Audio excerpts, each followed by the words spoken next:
Hi, and welcome back to our second video in our series of 3 videos where we're discussing the 3 excerpts that you'll be playing for your upcoming audition.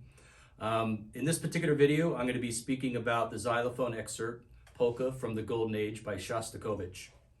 And we'll be talking about musically how to approach this particular excerpt so that it makes sense. And we're also talking about a few little technical things that will help you approach this and learn this particular excerpt. So the first thing is the tempo. Tempo for this is quarter note equals 84, and there's no reason to push past that. It sits really well at that tempo. So one of the nice things is it's not too fast. You don't have to move up and down the instrument really quickly in this particular excerpt.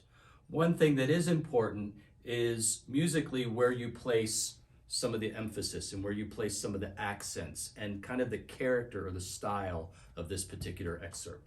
So that's the first thing that I'm going to address in here.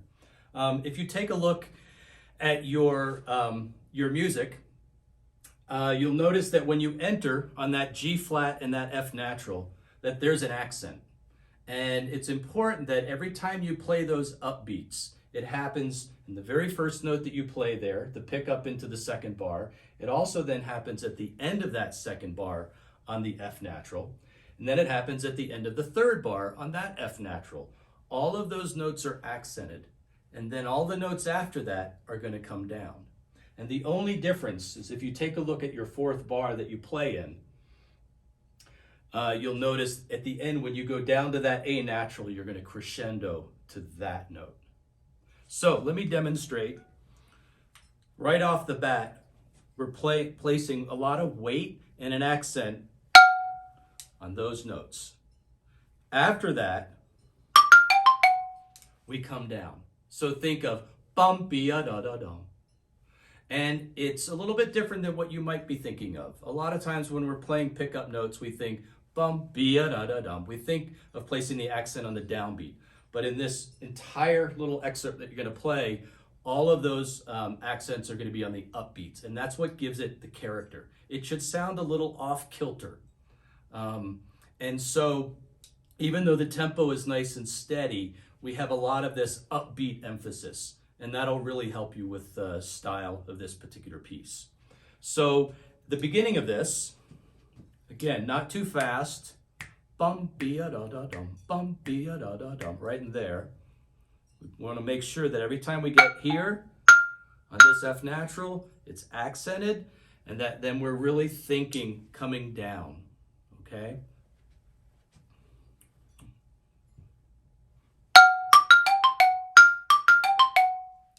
So that's the first passage in there. That's the first couple of measures that you play.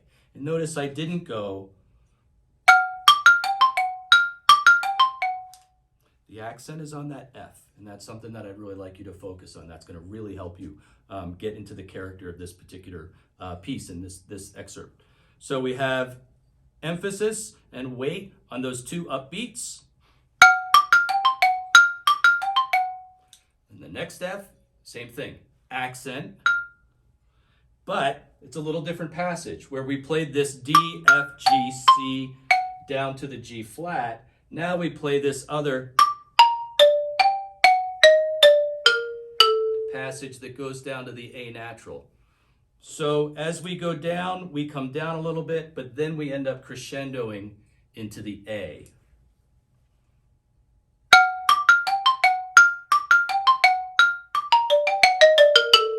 So I'm moving to that low A, okay? And I do that every time. We do that again. We play A, we come up, we play, we come back down to the A, we place weight on that A again. And then the third time we come down, we play the G natural at the following downbeat. So the 5th bar that you play, you have that accent on the low A. And the 6th bar that you play, you have that accent on the low A. And then in the 7th bar, you have that accent, but it's on a low G natural. But every single time you have sort of this kind of cascading work down, but we're moving to those low notes. And that helps ground it in that space. When you get to the 8th bar that you play, on the C sharps,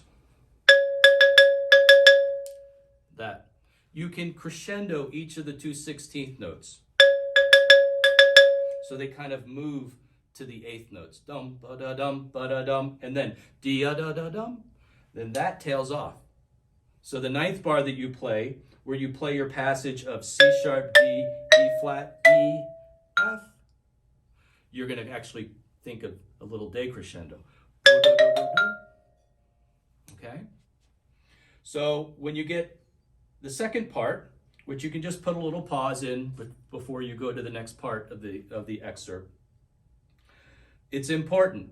It's a quarter note this time, right?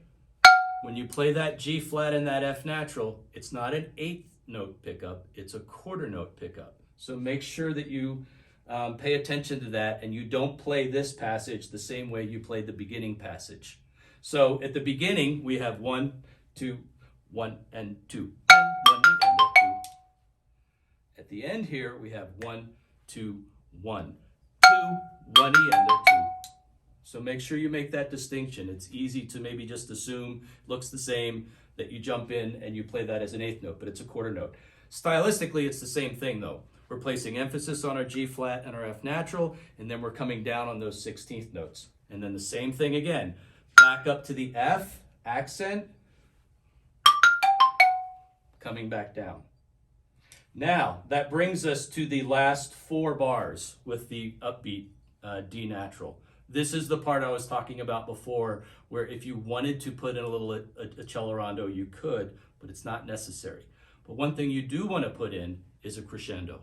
You're going to crescendo, and that energy is going to take you all the way up to the F natural, the last note of this particular excerpt.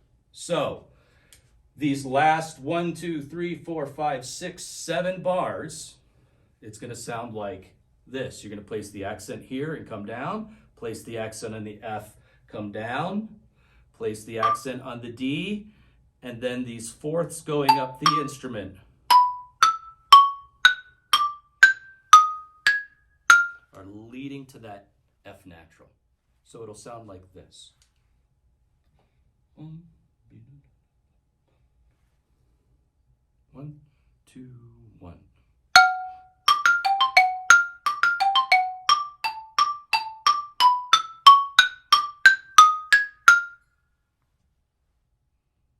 So, the interpretation, every time you play these, accent, bum, bia, da, da, dum, bum, bia, da, da, dum. If you do that, the character is going to be spot on. It's going to be perfect. But if you try to accent those downbeats, it doesn't quite sound right, because it should sound like it's just a little off kilter, a little bit. It's kind of comical in that sense, okay? As far as your sound, I chose a heavier mallet. I like kind of a darker, heavier sound for this. But really any xylophone mallet that you have will be fine for the audition. If you have a choice, I like something with a little bit more weight. I chose this particular mallet just because it sounded good. I thought with the recording in this particular room, I would probably choose something a little bit brighter if I was playing this on stage. But I do like something that has a little bit of darkness and a little bit of weight to it. Make sure to keep a steady tempo. And I think if you do those things, pay close attention to the accents, you're going to be fine musically with this.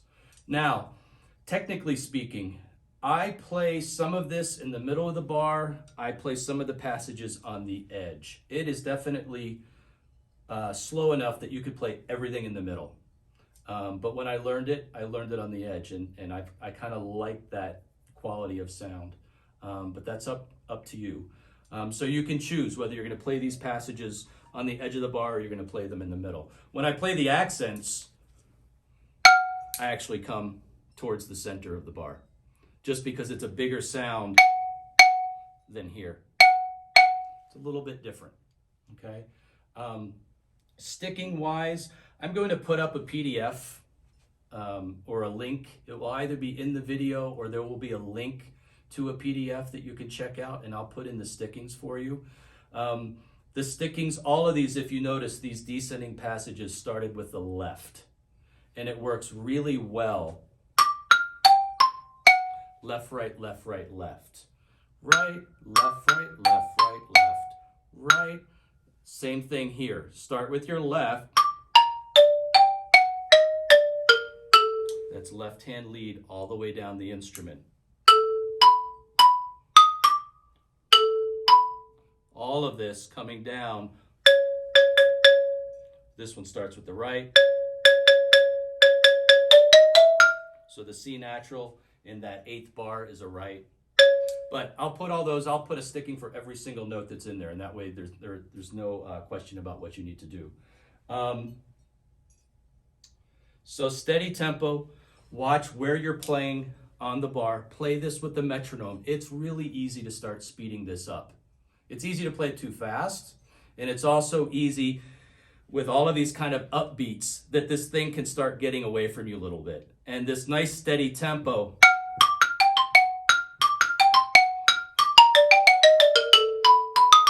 can start to kind of, feels like it's rolling down a hill. So practice with that metronome. A nice little metronome game that I like to play when I work on stuff like this, especially things that aren't too fast, and we have a tendency to maybe once you learn it and it's in your hands to start speeding it up, is to put the metronome on the upbeat. Bum-be-a-da-da-dum, bum-be-a-da-da-dum, bum-be-a-da-da-dee-da-da-da-dum, bum. It can help where it's keeping you steady, it's letting you know right where the beat is, but you're not having to rely on it. You're having to build that sense of timing within yourself, but it's right there, keeping you honest. So just those few little things, you're gonna have no problem working on this and learning this. So I hope these tips help. I'll be performing this at the end of the video, and so you'll get a chance to see what I was talking about. And I will see you next time on the video when we're talking about the timpani excerpt. Best of luck.